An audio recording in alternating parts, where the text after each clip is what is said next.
Spoken Pages presents Colored Television by Danzy Senna. Chapter 1. Jane had to remind herself it was February.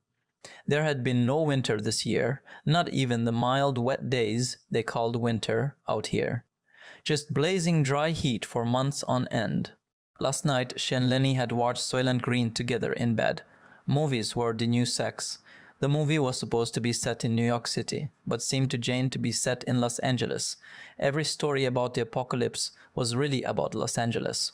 Jane had no urge to return to the East Coast, not anymore, but on days like this, she did miss it.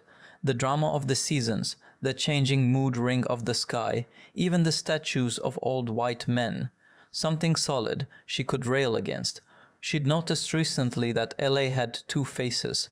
By day it was as hopeful and effervescent as a hummingbird, by night it was terrifying, doomed.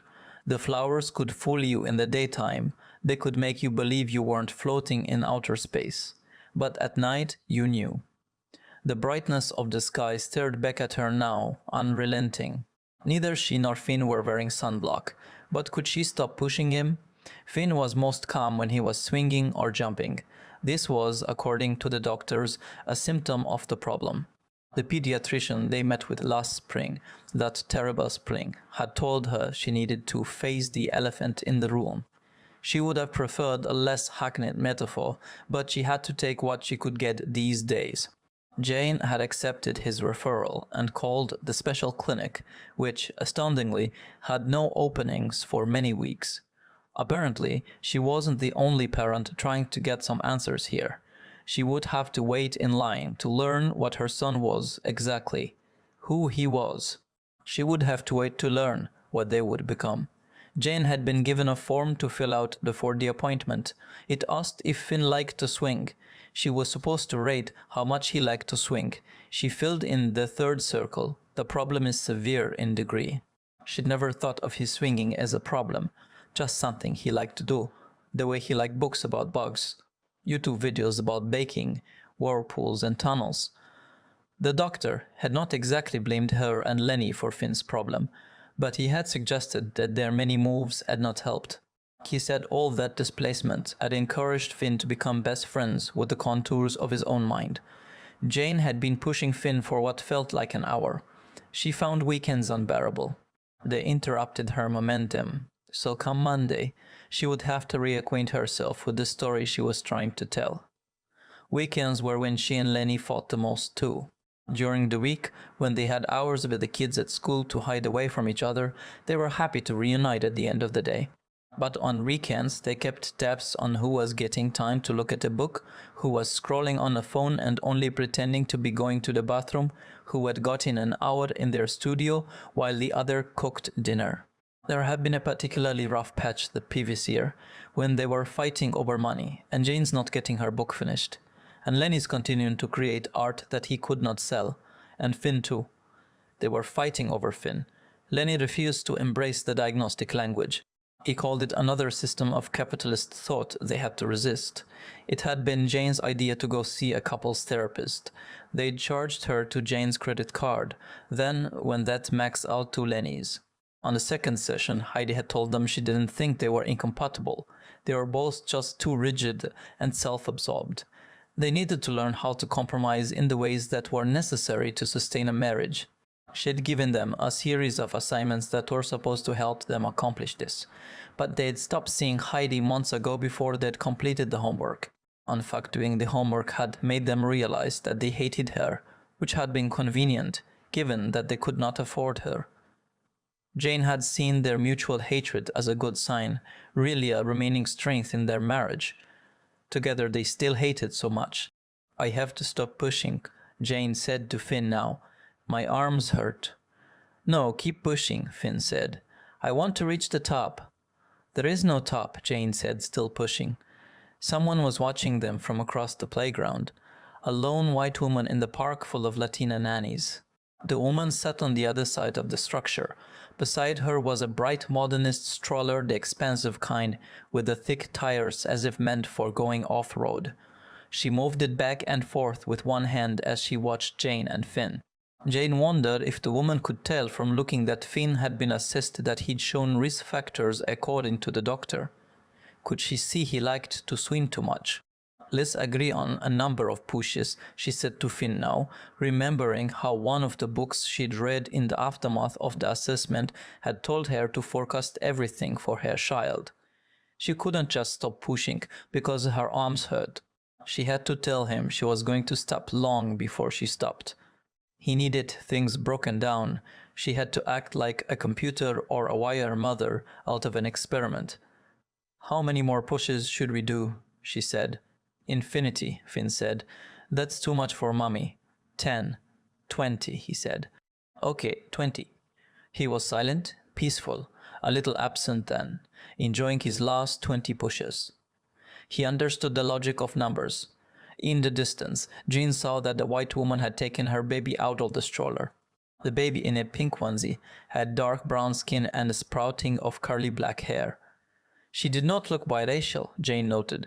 She did not look like she could have come out of the mother's pale body. She had to be adopted, Jane decided. A child carried from another land to assuage this woman's desire to experience mother love. On one of their first dates, Jane and Lenny had teased each other about their various strains of blackness. Jane said Lenny was caviar black, which meant, she explained, riffing on Steve Martin's line in The Jerk, that he was born a rich black child. Lenny said Jane was pinky black, as in the kind of black you can't see unless you're squinting. This baby, the one in her mother's pale arms, Lenny would have deemed motherland black, as in untainted. As in, she had come on an airplane just a few months ago, not once upon a time across the sea on a ship, stacked on top of us like herself. It seemed like a long-gone era when she and Lenny had joked like that, obsessed like that about color. She sometimes thought she was losing Lenny, or that he was losing her. She couldn't say which. They used to play a game they called forensics. They would read strangers, guess everything about them just by looking. She could hear Lenny's read on the woman over there. Rich lesbian, Ethiopian baby, boogaboo stroller, home in Silver Lake, film editor, design within reach. Watching the woman give the baby a bottle, Jane recalled an old photograph, a tintype she'd seen in a book many years ago, of a black wet nurse with a white baby. The enslaved woman sat with her breasts exposed, staring out at the camera with a harrowing kind of sadness. Before Jane now was a new kind of daguerreotype. The white woman smiling brightly, the pampered dark baby nestled in her arms. It was a detail she could include in her novel, the one she was still trying to finish. She'd been writing it for so long. Jane finished counting to 20 and pulled the swing to a stop. She lifted Finn off the seat, trying to meet his gaze. He looked away, toward the slide. She tried to hug him, but he squirmed out of her arms and began to bunny hop across the playground. To the assessment in the spring, the specialist had brought out a family of dolls for Finny, a mother. A father, a baby boy, and a little girl, along with some toy furniture and a toy truck.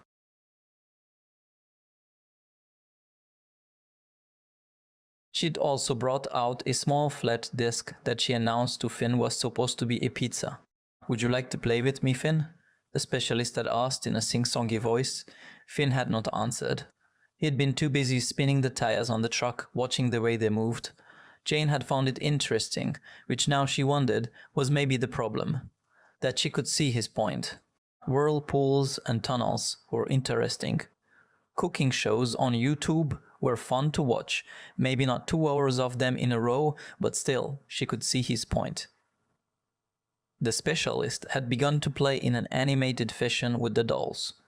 She pretended to be the mother doll, speaking to the father doll. "Baby looks hungry. Shall we have some pizza together?" She placed the disc on the tiny table. Finn picked up the little girl doll and turned her to the side, so he was staring at her profile. Her blonde hair fell down her back. "Her hair makes a tunnel against her neck," he said. The specialist glanced at Jane. "Does he notice shapes like that very often?" Jane shrugged, swallowed against the tightness in her throat. He did. She'd admitted that he did. Tunnels were everywhere if you knew how to look. Jane turned on toward the narrow, winding road toward the house where they were staying this year. Se and Lenin had lived in a lot of different spaces in the greater Los Angeles area since the kids were born. Lenny joked that Ruby and Finn were growing up like Jason Bourne with no identity. It hadn't really been a choice to raise them this way. They had simply discovered at some point that they were living in a city they couldn't afford. And so they had moved from Venice Beach to Mid-City to Eagle Rock. They had wandered, dragging their children behind them. A few times over the years they'd rented from actual landlords with actual leases. But the places they could afford were not just overpriced, but ugly, smelly, and dark. So they learned to find more temporary arrangements. They lived in the dank apartment in Silver Lake with the stash of female-oriented porn on the bookshelves beside the Judith Butler and Gayatri Spivak. They'd lived in the one-room back house in Venice behind the Rwandan genocide scholar who made Jane watch reality dating shows with her at night. Jane had discovered somewhere along the way that if you did not have money, there were benefits to hanging around with people who did. Rich friends got divorced or they got restless. They went away on sabbaticals and film shoots and retreats. They didn't stay in one place and they needed people to watch their possessions or pets or plants. Jane and Lenny and the kids were those people. They were those friends. The current house belonged to Brett, who had been Jane's friend since graduate school. He and his wife, Piper, and their son Max had all gone to Australia for the year, so Brett could be on set for a show he'd written. It would be just for the school year, from August until June. He'd told Jane over tacos last spring. To be honest, it's mostly to keep Max's bearded dragon alive. They don't have kennels for lizards. They had been living at Brett's for 6 months now, long enough that every time Jane drove up its long winding driveway, she felt a surge of house pride, as if she owned the place. To be sure, there were oddities about the house. For example, the fact that it had no windows overlooking what would have been a spectacular view. It sat at the peak of a mountain above the city, and yet the architect who had designed it sometime in the 60s had mysteriously decided to make the exterior a semicircle of unbroken wood, like a blind face. Only when you came into the jungle-like courtyard, where lizards flitted across your path, did you discover that inside the semicircle the house was all glass, staring into its own navel. Despite this strange design choice, or maybe because of it, Jane loved the house. It was a special house. Witty and whimsical, historically significant in the architecture world. Inside, the kitchen was so stocked with gadgets and fancy Scandinavian pans and gleaming counters, it almost made Jane want to cook. Brett and Piper even had a wine refrigerator, with separate temperature control zones that they'd left stocked with wine. It hadn't taken Jane and Lenny long to start dipping into the assortment. At first, Jane had justified the uncorking of each new bottle with the vague sense that she'd replace them before Brett came back, and she had kept the empties apart from the rest of the recycling in that determination. But of course, the wines were expensive. Or at least they tasted expensive. She had drawn the line at opening any of the next level of wine bottles, the dust-covered ones in their own special room, a glass-encased, temperature-controlled wine pantry off the dining room. At least she and Lenny had not opened any of those. An opaque film hung over the basin of the city. Lena would be bringing Ruby back from dance class. Or maybe they were there already, fixing dinner, doing homework, playing jazz. Ruby was almost 8, 2 years older than Finn. When she was born, Jane and Lenny had vowed to keep her protected from the toxins of the world, cultural and otherwise. For the first few years, they'd shown her only a handful of television shows and movies, each of them educational and socially aware, parsed out carefully. They'd fed her only the purest of food-scale chips and dried mango for snacks, nothing but water to drink. Her t-shirts had no corporate logos, and her dolls were all brown-skinned and curly-haired, like herself. Then came Finn. He cried all the time. The tiny apartment they were living in then was filled with the sound of his screams. Jane had paced back and forth, jostling his writhing body in her arms, whispering a goofy mantra, "Finnegan, begin again." He seemed like a computer with a virus, something that needed to be rebooted. but he'd already been started, and she didn't know how to begin again. One afternoon, when they'd finally gotten Finn down for a rare nap, Ruby had approached Jane and Lenny, where they lay on the bed, staring up at the ceiling in a kind of shock at the momentary calm. "Mama, Papa," Ruby had said in a small voice. "Can I watch a movie?" Jane had been about to say no. It wasn't screen time, but Lenny spoke first. "Sweetie," he said, "you can watch 12. These days, Ruby liked to change into her Elsa costume as soon as she got back from school. Elsa from Frozen, complete with the platinum blonde wig. It was Lenny, not Jane, who had taken her to see the movie, so Jane could at least say that in her own defense if it ever came down to a trial. But she hadn't brought Ruby anywhere special in months, so who was she to say what was toxic and what was not? Jane eyed Finn now in the rearview mirror. His lips were moving. He was whispering something to himself. He caught her gaze in the mirror. "On the Finn planet," he said, "they have a machine that can turn glass back into sand." "Did you know that already, Mama?" "Have you ever been there?" She shook her head. "No." There was this picture Finn drew everywhere, a character he drew on any paper he could find. A stick figure with a big head he called Baby Blue. In the drawings, Baby Blue was always in a situation of danger, standing tiny beneath a dinosaur or at the edge of a cliff. But no matter what, his expression never changed. He wore the same invisible flat smile in every image, no matter what terrible thing was about to happen. The doctor had said that the drawings were another symptom of the problem. Everything that she had once found charming or special about their child was, it turned out, a symptom of something else. Finn had another explanation for his behaviors.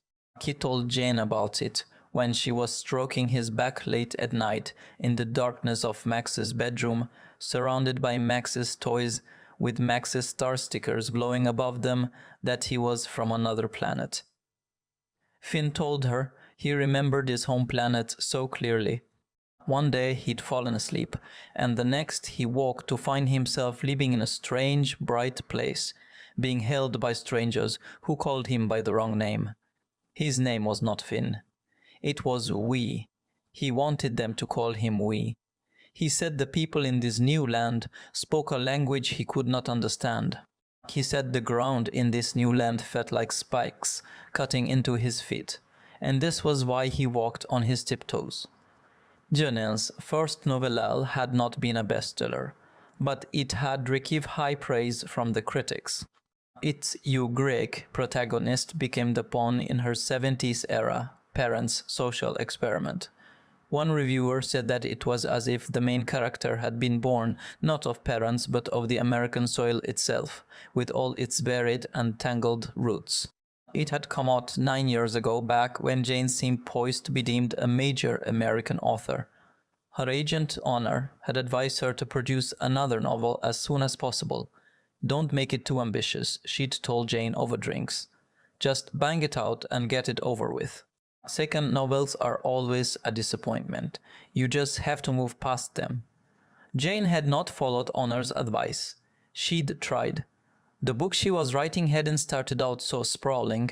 It had originally been the story of a 1950s actress who was passing as white, loosely inspired by the life of Carol Channing.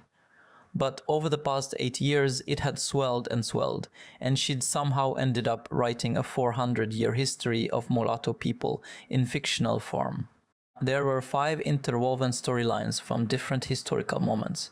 The 1950s actress had been joined by Thomas Jefferson and Sally Hemings, then by an ongoing thread on the Melungeons of Appalachia, who were believed to be the first tribe of triracial Americans to self-isolate and procreate, creating generations of future Benetton models. There were sections on Booker T. Washington and Slash from Guns N' Roses. The latest addition was a family of modern-day mulattoes living in a town Jane called the multicultural Mayberry. The through line was that all the characters were racial nomads, and they were all related to one another through various strains in their ancestry. Lenny called it her mulatto War and Peace. It had been so long in the making, but here in Brett's house, with its peace and calm and space, it had suddenly come into focus. For the first time, she was working with steadiness and conviction. Lenny didn't have problems working with steadiness and conviction. He was a painter who made abstract paintings that didn't sell. He made paintings that steadfastly refused to depict black bodies, black faces, black suffering. Jane had half-joked over the years that adding a little emblem of blackness anything, really in the corner of his paintings, would go a long way. They'd sell like hotcakes. But Lenny wasn't that kind of artist. He wasn't that kind of person. Like Jane, Lenny taught, and like Jane, he didn't have tenure. But unlike Jane, he had no possibility of tenure because he'd managed to teach at one of those art schools that didn't offer tenure. Which meant that only trust fund babies with a cushion to fall back on could afford to work there for any length of time. And apart from Lenny, the school was unrepentantly white. A white hipster playground, as Lenny put it. But Lenny was stuck there because he was a black painter who didn't paint black themes. Or, as one bewildered reviewer put it, you'd never know the painter was black. The review had been of a group show downtown. Lenny's piece, the only painting included in the show, had sat couched between an inflatable penis and a hologram of a mummy. He'd painted series of shapes and colors colliding and intersecting. You could see a second painting creeping out beneath the surface, a more figurative painting, like faces emerging from a calamity. It was the only piece in the show that hadn't sold. Over the years, Lenny had become obsessed with the idea that his art would be better embraced outside the United States. For a long time, as for countless black artists before him, it had been France that held his imagination.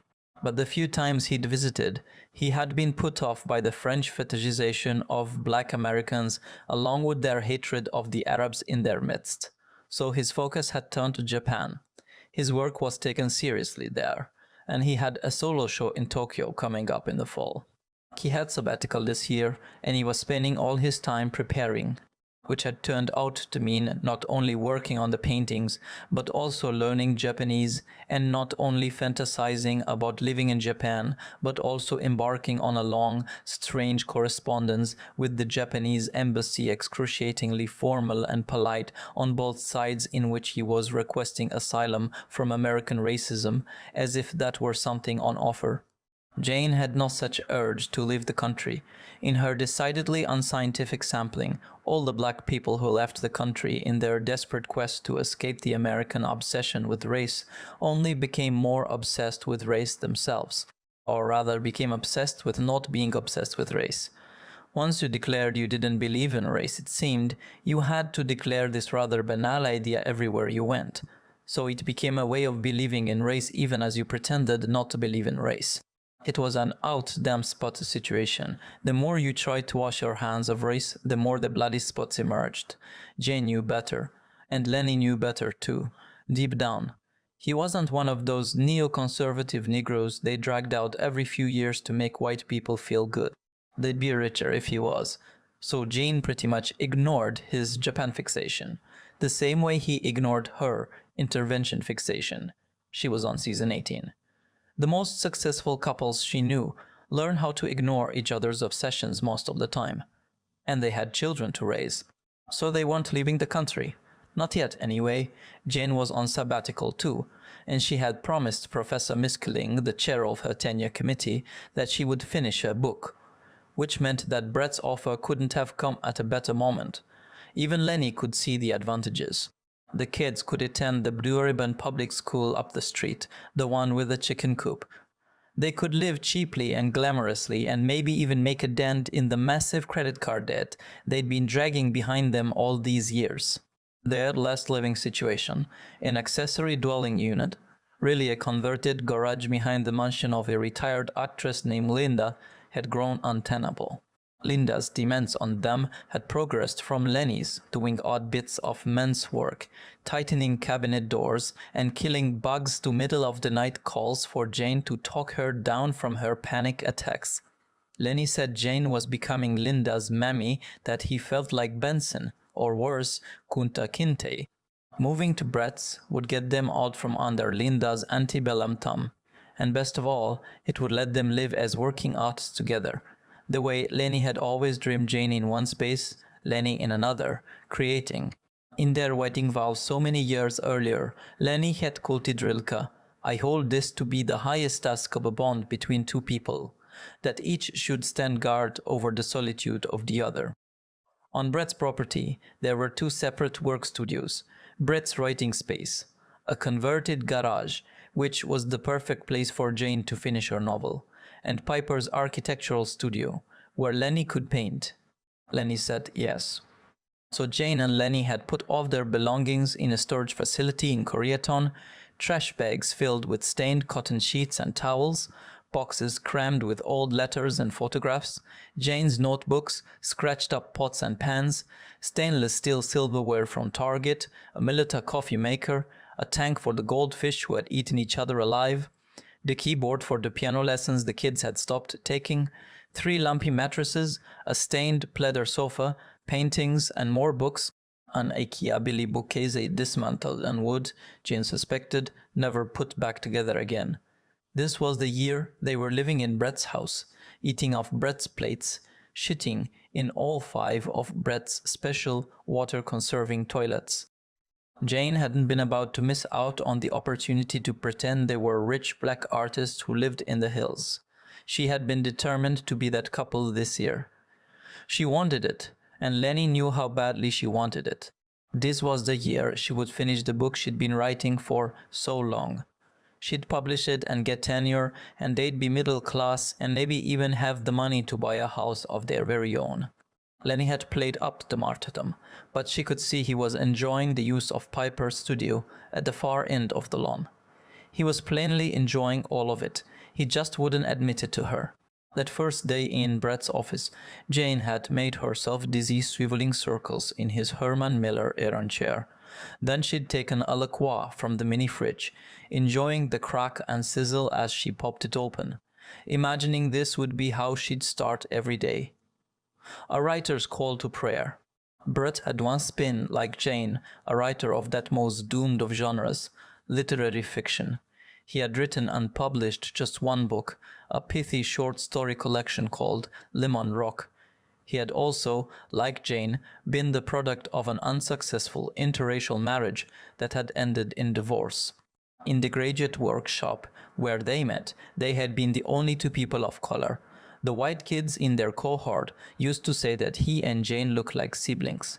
It wasn't true their hair textures and features were quite different, but to the untrained coxoid eye, light brown equaled beige, 3B hair texture was identical to 2B curls. Potato, potato, mulatto, mulatta. But it was true that in that room of white faces they had developed a fierce, almost sibling bond, and the connection had held even as their lives had gone in such different directions. When Brett shifted to television, his career leapt ahead. He specialized in supernatural phenomena, mostly zombies. It was as if the same blankness that had made his fiction writing fall flat became a superpower in television. He worked his way up in the bright, glittering industry that had hovered behind Jane for years while she stubbornly hunched over her novel, pretending not to notice it. By the time he was 39, he was a showrunner. Now he was beginning to direct. Was Brett happy with his success? Did the money make up for what seemed to Jane rather mind-numbing work? She wasn't sure. Brett sometimes spoke about wanting to make a different sort of show, something more personal, a show, he said, about people like him and Jane, a show with 2 happy leads. Kid said he wanted the fact of them being biracial to be not the subject of the show exactly, but just something they happened to be. When race came up at all, it would be more an impetus for humor than something tortured and heavy. In other words, it would be a comedy, not a tragedy, something so punchy and funny that people wouldn't remember all those old-timey tragedies of yore, the Douglas Sirk of it all, and would only see the future of mulattoes, the whole sunshiny vista that lay ahead. He called it his vanity project, and usually ended his musings by saying he'd never get the time to do it. He had too much else on his plate. Jane always encouraged him to find the time, if he really wanted to make it, but secretly she hoped he would never attempt his race comedy. For one thing, he'd make a mess of the subject. He lacked the invisible thing she possessed, that thing nobody talked about anymore, black consciousness. If you did not get it as a child, as she had, it would not come to you later. Not really. You couldn't pick it up in a college FM seminar after the fact. She thought it best, given Brett's childhood, that he stick to zombies and Thor and giant arachnids. Once at a bar, Brett had told Jane drunkenly that the older he got, the more he valued friends who had been his friends through all his life changes. People who were witnesses to the whole arc of it. He told her that night that he loved her. Not in a creepy way, but in an intense way that surprised her, his eyes burning. She got the sense that she was a thread he was trying to hold on to, a tenuous tie to both the starving artist he'd never become and the blackness that was always just out of his reach. She'd been pleased to discover that Brett still had a copy of her first novel on his office bookshelves. She could not remember having written the inscription, though. "Fuck these pale-faced motherfuckers," it read. "Let's burn this house down. Love, Jane." For the past 6 months, Jane had been following the advice she gave her students. She woke each morning before dawn when Lenny and the kids were still asleep and walked barefoot across the yard to the studio, not pausing to make coffee or check email or brush her teeth. She wasn't even fully awake when she sat down at the desk in the semi-darkness and began to write. She worked through those early morning hours with energy and purpose, the kind she had never had before. Brett's office had been the key. She'd needed this space of her very own. On the walls she'd hung all her inspirations, all the faces of her characters, real and imagined. She taped up archival documents including Thomas Jefferson's famous letter from Paris, where he came up with the mathematical equation, showing how many generations it takes to make a mulatto white. Let the 3D crossing be of Q and C. Their offspring will be Q + 2 plus C / 8 plus C rate 8 plus 8 plus B / 4 plus C / 2. Call this E 8, who having less than 1/4 of A, or of pure Negro blood, to wit 1/8 only, is no longer a mulatto. She put up a picture of OJ. And Nicole with her children, Sydney and Justin, the interracial family in happier times. She put up a photograph of some free people of color she'd copied from a library book, a family of sepia-toned mountain mulattoes from the turn of the century, standing on the steps of a porch, the father holding a shotgun. They looked like she imagined the family in her book. She put up a picture of Carol Channing grinning like a Cheshire cat. She used Brett's whiteboard, where he'd no doubt storyboarded many a headshot to draw a timeline showing the progression of her novel. It moved from 1813, the first recorded mention of the mysterious Melungeon people in a church in Virginia, where a white parishioner had been accused of harboring them Melungeons, to the 1950s, the life of the actress, that sad drifting quadroon girl wandering that big old house, wondering how to get rid of the baby, that dreaded baby growing inside of her, to the vague present-day story, a racially indeterminate family living in a craftsman Howlands and a bake. Every morning for 6 months she had worked like a demon. She was like a mammal that is preparing to give birth, that hides under the porch, waiting for the litter to come. She worked until the voices of her family floated out to her, the children calling to her that they were hungry, so hungry. Then and only then would she shut her computer and head back across the courtyard to fix them breakfast. And the closer she came to finishing, the harder she found it to return to the main house, to her children's frenzied demands, to Lenny's grumbling about the news. Even as she went through the motions of frying eggs and pouring cereal, she would look back across the courtyard at the little studio and imagine that another her was still sitting there, working. Once a years ago, Lenny and Jane had attended a party at Brett's house in celebration of one of his success, a series that had gotten greenlit or a pilot he'd just sold. Jane couldn't remember which.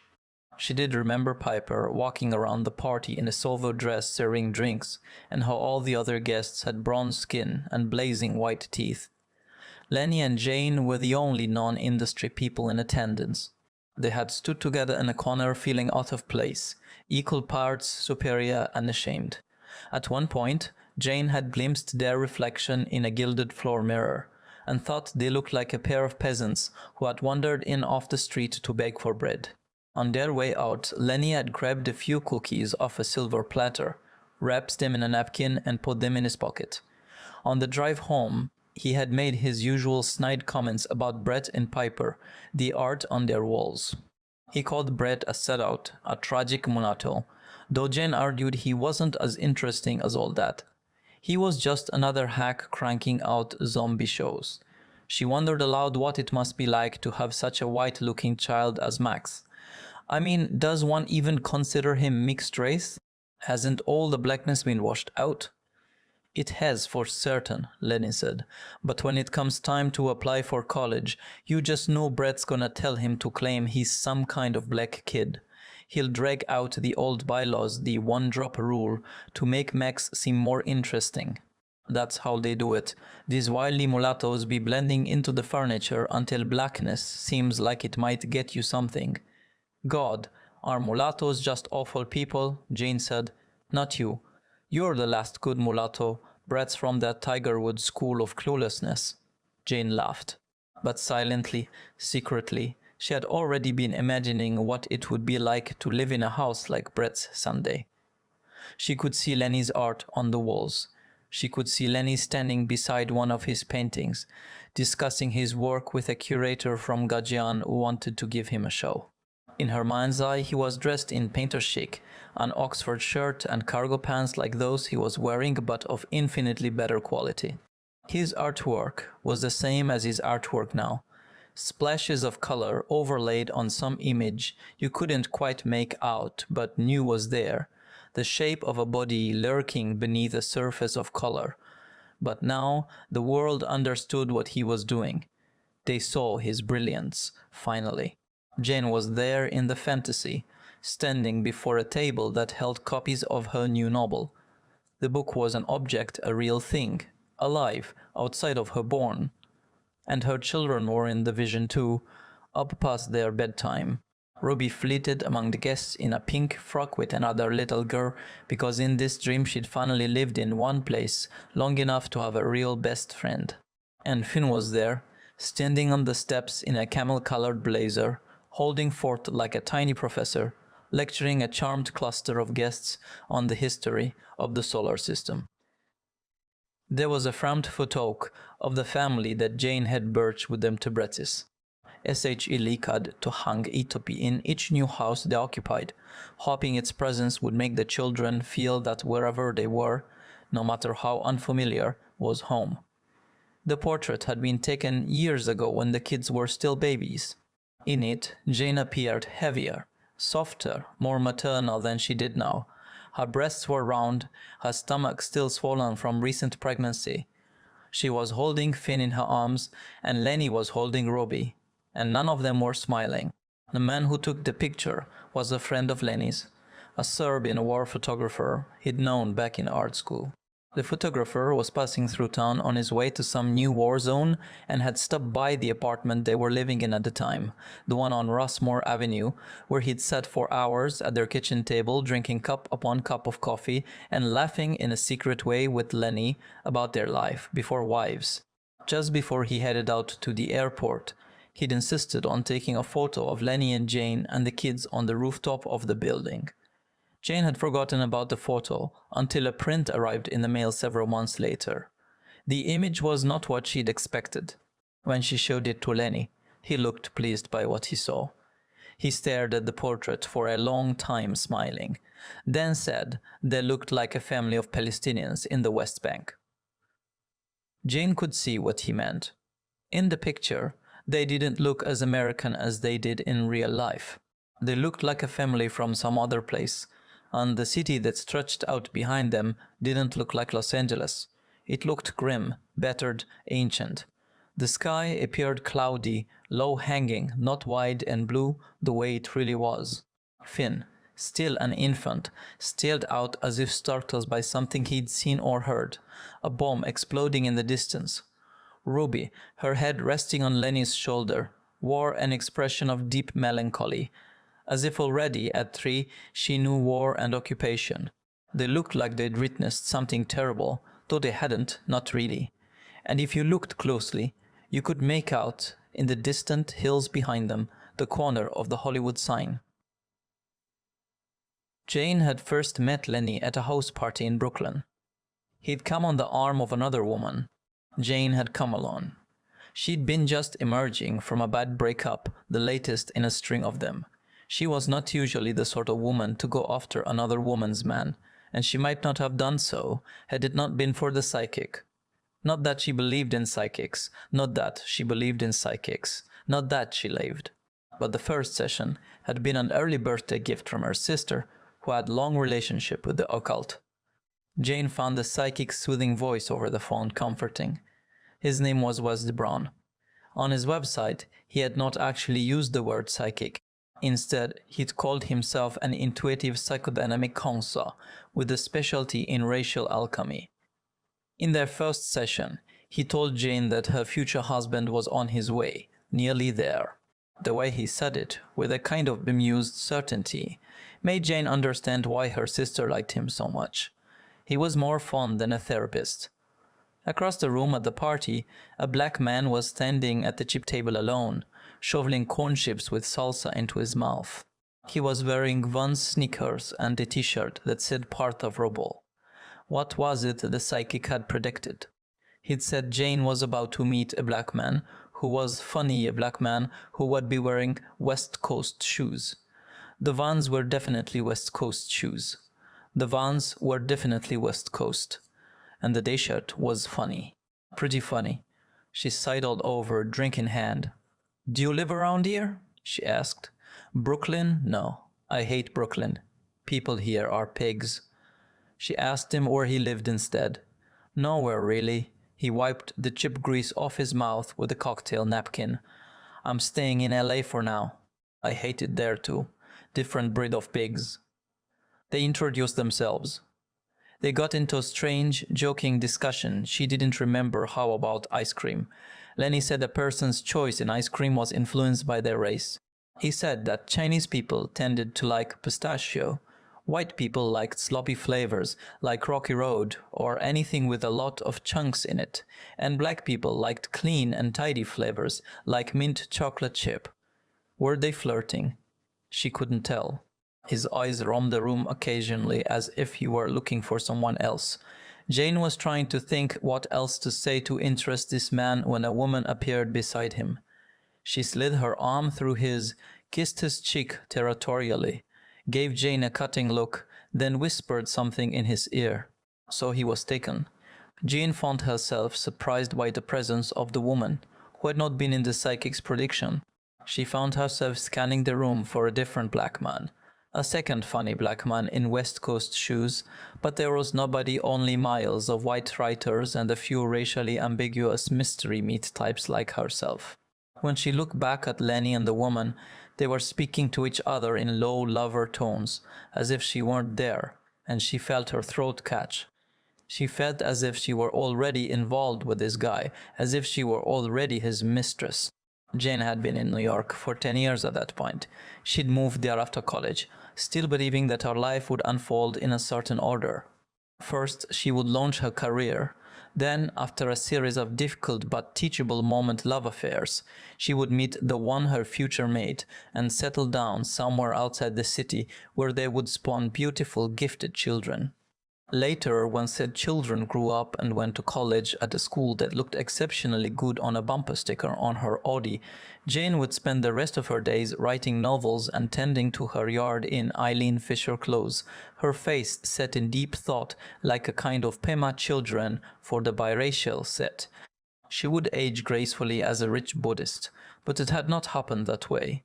The night she met Lenny, she'd already reached that Didion-esque moment when her life in the city began to feel repetitive, stunted. As her 33rd birthday loomed, she found she'd lost interest in dating altogether. The parties all began to look alike. She was no longer able to remember why she'd broken up with her previous boyfriends. She'd gotten to the part of the story where she began to circle back. calling exes late at night to see if they wanted to get back together. By then, she had quite a number of ex-boyfriends, a spate of them-some boys, some men, relationships that had each lasted long enough for them to take off the condom. Her married sister always said serial monogamy was like being a slow cooker, ho. And Jane had the medical records to think maybe her sister was right. A few infections, nothing fatal or permanent. A malformed cell on her cervix that had needed to be burned off. Something else that required a tube of antibiotic cream squeezed inside of her. The perils of the journey. Many of the men had wanted to settle down with Jane, but she hadn't been ready. In her 20s, she had wanted nothing to do with domesticity, and this not wanting had made her the target of several good men. Looking back, it seemed she'd spent the decade dodging engagement rings flung at her across taxi seats. She'd wanted to stay a precocious girl woman to tend to her own needs forever. She'd been satisfied with the performance of marriage without the ring, the rising action of discontent, the falling action of the breaking up, the escape to freedom before the story started all over again. For so long she'd found her own foibles interesting. But now, on the cusp of 33, everything had started to look different. The suitors had stopped throwing the rings at her, for one thing. When she called them late at night, one by one over the course of the year, she'd learned that somebody else had caught those flying rings. Camo told her with delight that he was expecting his first baby with a filmmaker named Shari. Chino told her that he was in love with an Irish girl and moving to Dublin. Farouk told her he was now happily living with somebody named Gavin. Benjamin told her that he was still in love with her, but that his therapist had helped him to see all the ways she was a narcissist. He said he needed to go no contact. She'd even called Colton, the last of the white boys, the one with the scratchy lumberjack beard, who told her he had moved upstate with someone named Susan. Jane wished them all well. After she hung up, she stared at the dried flower arrangement on her mantel that looked like kindling for a fiery design trick she'd learned from Domino magazine. She wanted what the exes had or were about to get: a child on the way, a mortgage to pay, a Volvo, a pile of laundry that needed washing. That same year, a catalog showed up in her mailbox for Hannah Andersson, a Swedish-inspired clothing company out of Oregon she'd never heard of before.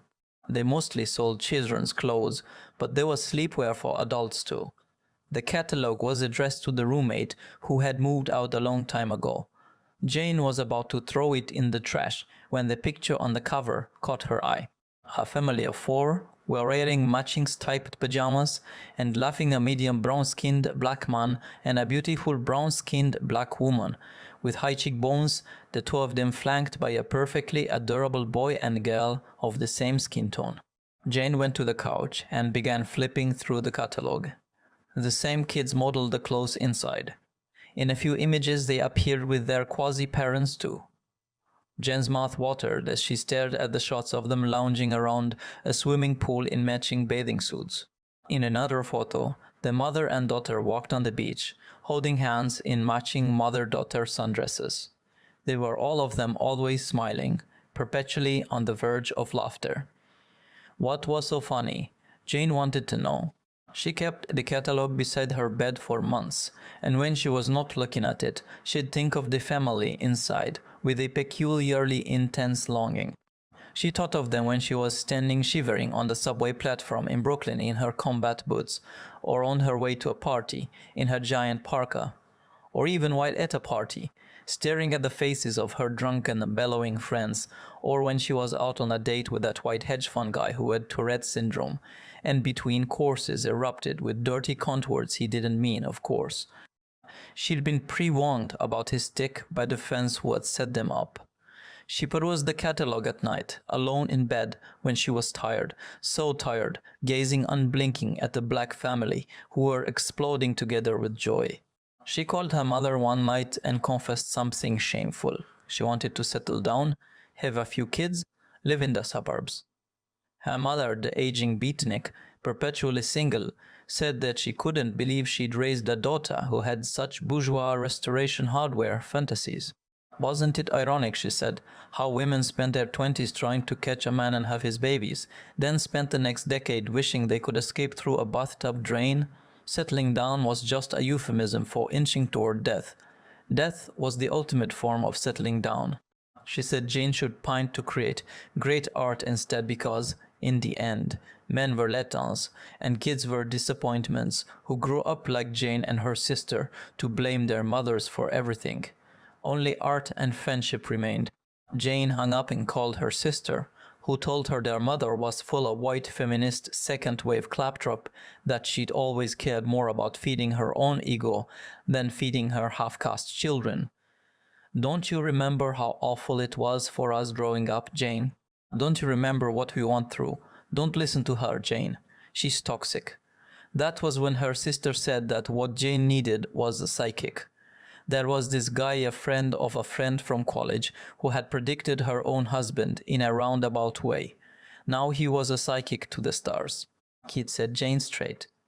That night of the party in Burlock Lane, Jane had vowed to expel her mother's voice, her sister's voice, even Wesley Brown's voice from her head. She wanted to be just Jane for once Jane at the party, letting her life unfold. But they were all in there, a coven of witches, whispering to her as she stood across from this black man and the white girlfriend she'd learned over the last 15 minutes was an eco-poet named Lilith. Jane reminded herself that Lenny was just some random guy she was standing across from, a random guy who was in a relationship. But when Lilith said she was going to get a drink and Lenny called out to her to get him a whiskey on the rocks, the words had a funny echo, and Jane remembered something else Wesley had said.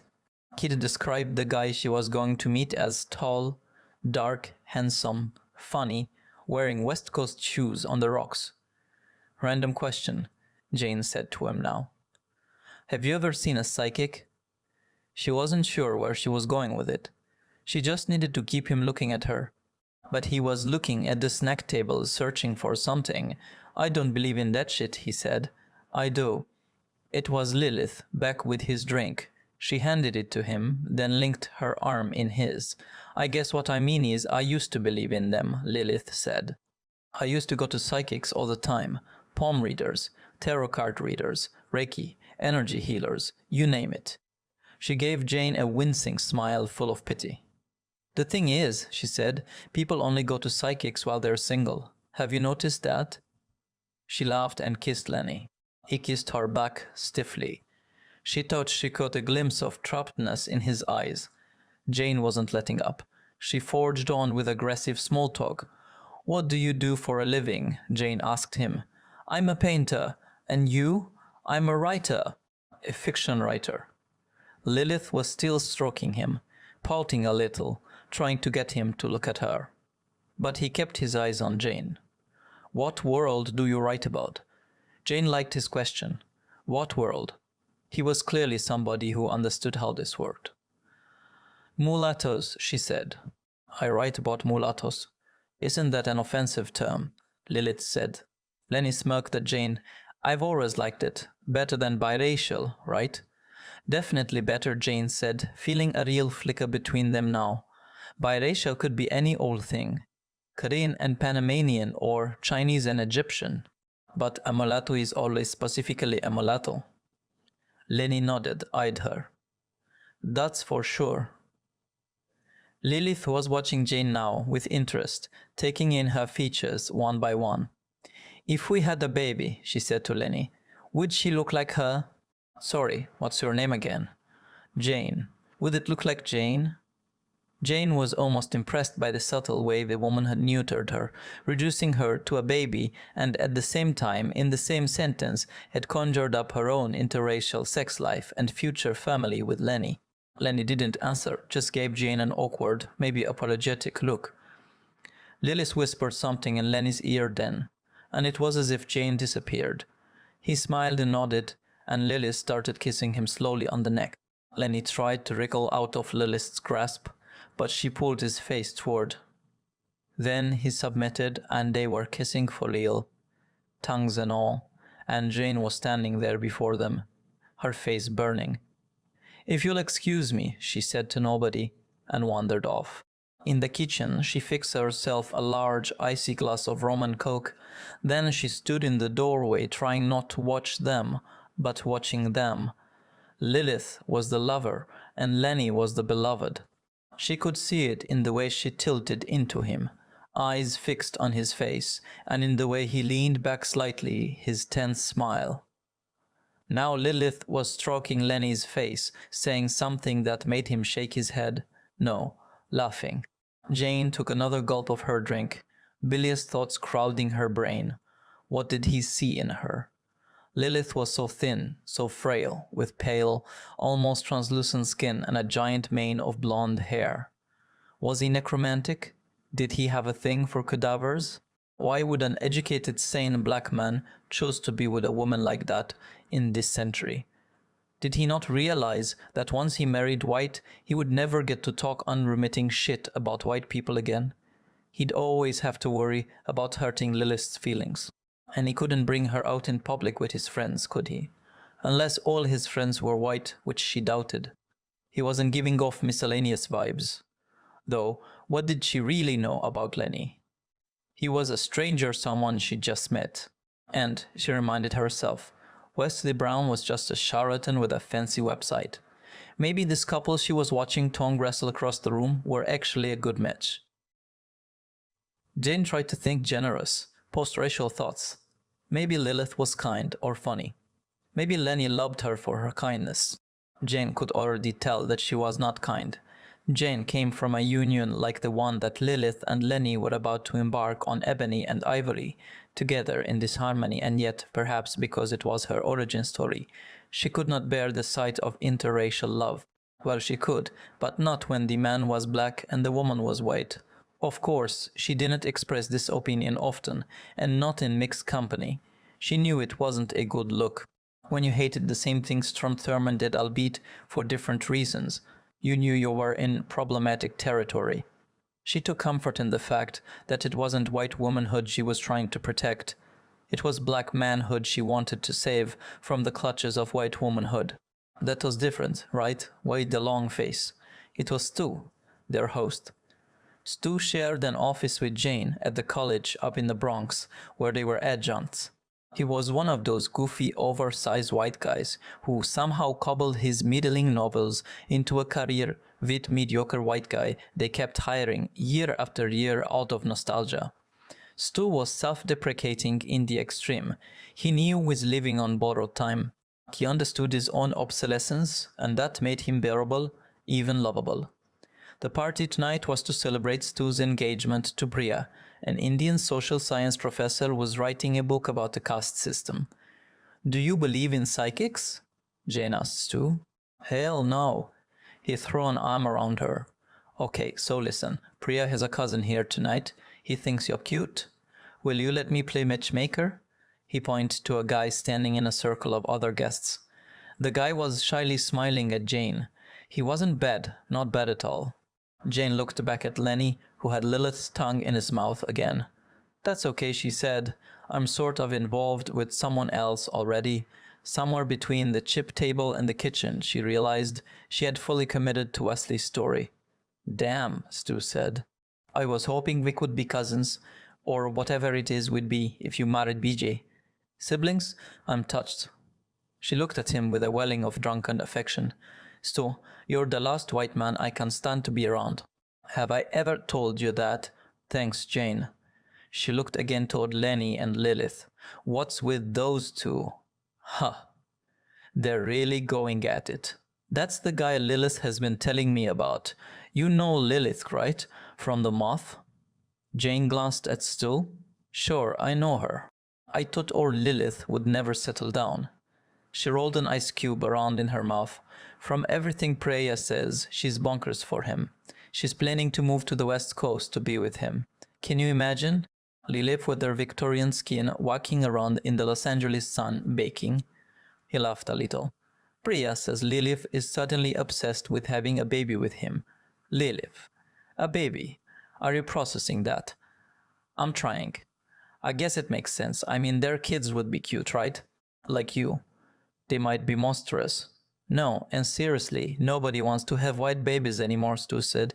Not even me, and I used to be one. Come on, why not? White babies can be cute, but not like the babies I'm going to make with Priya. They're gonna be fucking insane. Later, close to midnight, Jane stood outside on the top of Sir's building. Shivering, smoking a cigarette, she bummed one off Priya. She found Wesley's number in her contacts and called him. She'd figured it was okay since it was only 9 in California, but he answered groggily, like he'd been asleep. What? She remembered now, too late. A list on Wesley's website, his rules for healthy living. One was to go to bed when the children go to bed. Toddler hours were great for the complexion, he said. I'm sorry, is this too late? Should I call another time? I hate it when people do that. It's like, make the choice not to cold call people late at night. But if you do it, don't ask if I'm awake. Obviously, I am now. Sorry, right? So go on. Listen, I'm outside a party. There's this guy here. He's exactly like you described. But the thing is, he's with another woman. Seriously, with her. A poet. Anorexic poet. A white anorexic eco-poet. A man and a woman came out of the party and walked past her, laughing. Don Siedel, the woman was saying. I'm telling you, Don Siedel. Jane felt suddenly foolish. Listen, I'm sorry to call like this. I should have made an appointment. I can try you another time. No, I'm awake now, he said. I'm trying to find your file. She heard fingers tapping on a keyboard. Here it is, right, of course. The dude, are you sure he's the same one? Sometimes the universe sends a red herring. The universe is playful like that. Black, creative, funny t-shirt, medium brown skinned, Vans, tallish. He lives in Los Angeles. Los Angeles. Shit, that's him. Definitely him. My friend Stu thinks he's going to propose to the woman, the eco-poet. Wesley sighed long and hard. Can I ask you something? What is it with these overeducated Negroes? I mean, don't take this the wrong way, because I know you're the product of one of these unions, but these guys. I mean, all the schooling in the world, and they don't seem to realize that marrying a white woman is simply not going to benefit them. No, it'll benefit the white woman. She'll thrive. She'll seem more interesting for having done it. She can dine off that shit for years. But the black man, his life will go to hell in a handbasket. He'll get out of the marriage in a far worse place than when he entered it. Jane could feel that some mask Wesley had been wearing before, in their other sessions, was falling away. Maybe he'd taken a hit or two before toddler bedtime. Honestly, he was saying now, somebody should make a sequel to Guess Who's Coming to Dinner. Let the world know the truth of what happened to Dr. John Prentice after his marriage to that blonde chick. That shit would be bleak. Behind Wesley's voice, Jane thought she could hear waves crashing, or maybe it was a freeway and distantly, a dog barking. She'd seen the picture of Wesley's dog on his website, a chocolate lab named Marilyn McCoo. Black women, on the other hand, Wesley was saying, they actually do worse when they marry within the race. Like my sister Wanda, she could have married that Jewish boy who was so gaga over her in college, but she didn't. She had to be all righteous and marry that socially inept computer engineer instead, Herman, with his ashy skin and the fucking side part in his afro. And now look at her. Jane leaned against a brick wall behind her, feeling the cold seep through her jacket into her skin. But wait, I thought you said I should marry a black guy. This black guy. I did, but now you're saying black guys are bad for black women. I was talking about Wanda, a real black woman. Wait, that came out wrong. I'm not saying you aren't really black because technically, of course, you are. But with you, Jane, when I look at your chart, I get a lot of confusing signals. I see zigzags and negations. It's like a census questionnaire. Hispanic, non-Hispanic, other. That kind of chaos. Jane reminded herself this was bullshit. Was this prophesizing was about as accurate as a Ouija board reading or the answer on a magic 8-ball. Still, her voice sounded small and scared as she asked Wesley what would happen to her now that the man the universe had intended for her was with somebody else. Let me see. He paused, and there was a loud sound of pages turning. Again, Marilyn McCool barked into the California night. Wesley said, "Here it is, right. In about 23 years, Jane. No, wait. 24, yes. 24, Mars will enter Virgo again. At that point, and no sooner, you'll have another chance to meet someone. To change your life. But not before then. I'm going to be alone for 24 years, he sighed. Only if you screw this up. Then he launched into his 6 years ago speech, an abbreviated version of the one she'd heard him give in the video link on his website. 6 years ago, he said, I was almost homeless, trying to sell my self-published book out of the trunk of my car. Now I'm living in a $6.5 million home in Montecito, with a daughter named Tuesday and a clawfoot tub imported from England. Don't let life happen to you, girl.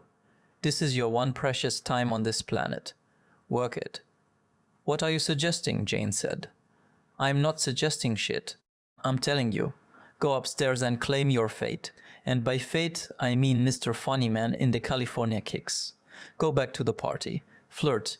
You won't have to do much. He's miserable. He feels trapped in a Sesame Street episode. He's searching the room for you right now. Are you sure? Sure, I'm sure. Listen, our ancestors didn't survive the horrors of the Middle Passage, so some Caucasoid poets could miscegenate us out of existence. He might think he's happy, but he's not.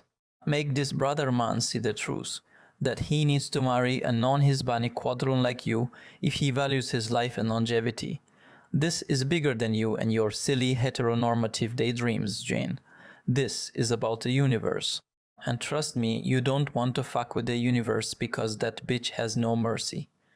Lita didn't dee. She did call mad and throw herself into the O.C. McVirginia, wolf. She simply didn't gay wolf. And according to Jane's occasional bouts of internet stalking, not only did Lilith survive the breakup, but 3 years later, she married a different black man, unlier black man, proving one of Jane's father's favorite sayings, a sucker is born every minute. The black man she married was an art critic, short and stout, with a bushy white beard and wire-rimmed glasses, what Jane imagined was a nasal voice.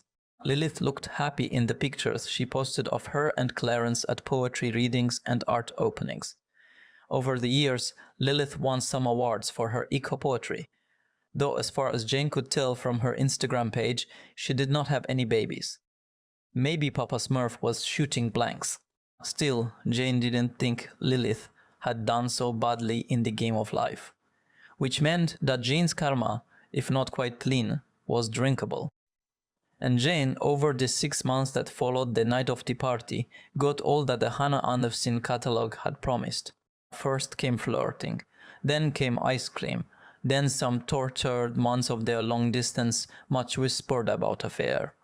Then came love, then came marriage, then came big fat baby Ruby in the baby carriage, followed by wiry and ethereal Finn, who, when he learned to talk, told them his real name and his provenance from another planet.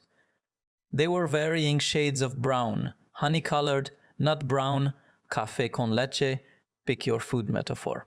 If there were Crayola crayons, Jane had once figured out while coloring with the children, Lenny would be Fuzzy Wuzzy.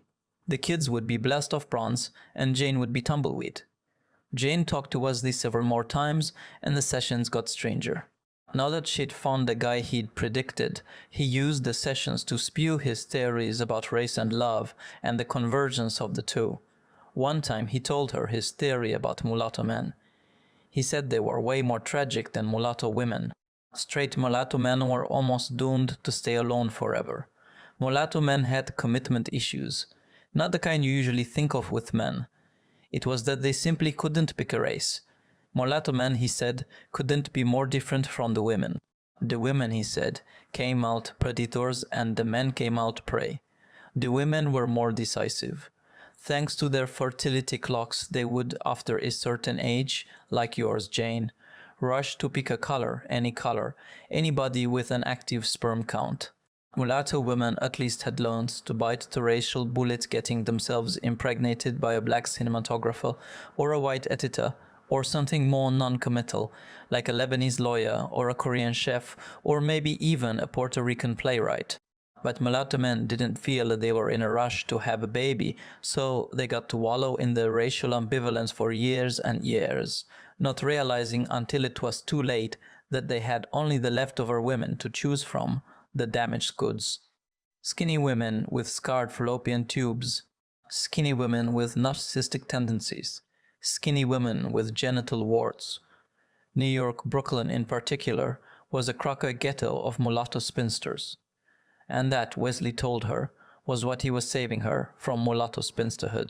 Wesley said gray hair looks good on some white people and good on some black people, but always was terrible on mulattoes. Jane knew she should stop calling Wesley. It was hundreds of dollars a session, and nothing he was telling her had any practical application to her life. She was already on her way to a real relationship with the person he'd predicted. But she kept calling anyway, addicted to his theories. Lenny would, much later in fights, claim she had a profound characterological susceptibility to brainwashing. Anybody with a theory, you're right there in the front row taking notes. And maybe he was right. She called Wesley weekly up until the day a woman answered and said in Spanish that Jane had the wrong number. And when Jane went to check Wesley's website, it was gone. 4 of 3, forbidden, you don't have permission to access this resource. Her sister couldn't reach Wesley either.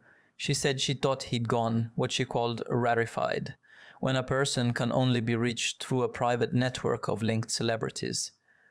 What did it matter though, her sister said. Jane had already gotten her $300 worth of Wesley. There was nothing more to say. Jane liked to believe that Wesley was right, that it was not only pleasing to the universe that she'd ended up with Lenny, but also that she'd saved him from that guest who's coming to dinner fate. She chose to believe that she'd been good for Lenny's health, that marrying a white person could raise your blood pressure, make you age before your time. And maybe that was true. When she and Lenny watched television and a black comedian came on, who was performing a particularly odious version of blackness, Lenny could look at Jane and mutter, shucking and jiving, or cooning it up. Jane could say, shaking her head, my people, my people. Watching the news or a movie, they could glance at each other for a millisecond and understand everything that was wrong with this picture. With Lilith, Lenny would have had to be righteous. With Lilith, he'd have been doomed to watch the footage of the march on Selma every MLK Day with tears in his eyes. With Lilith, he'd have to be angry or sad or downtrodden at all the right theatrical times. With Jane, he could be silly and angry and quiet and loud and ironic and bitter or nothing at all. He didn't have to explain too much. When she married Lenny, Jane had the feeling that they'd both extended their lives. It was a physical sensation, a slight loosening of some tension they'd each been holding for so long. In the early days of their marriage, when the kids had finally gone down, Lenny and Jane would tiptoe out of their bedroom and meet in the kitchen in the evening to pour a celebratory glass of wine. They'd sit together drinking, discussing the details of their day, replaying the funny things the kids had done. They would revel in the particular satisfaction of parents who had survived another day of sublimating their basest, most selfish desires. The hours of educational videos and teachable moments were over. Finally, they could be their true selves. They would watch their favorite dirty pleasure, trash, black trash, kitchen circuit stuff, what Lenny called colored television. Tyler Perry with his cartoonish, poor person turned rich overnight version of success, all those marble floors and chandeliers and sweeping staircases. The button-nosed black girl sitting at the end of a ghoulishly large dining room table, cutting beef with her cold, megalomaniac puppy husband at the far end, a uniformed white butler carrying a silver gravy boat between them. It was always a recipe for murder. Insanity. Both.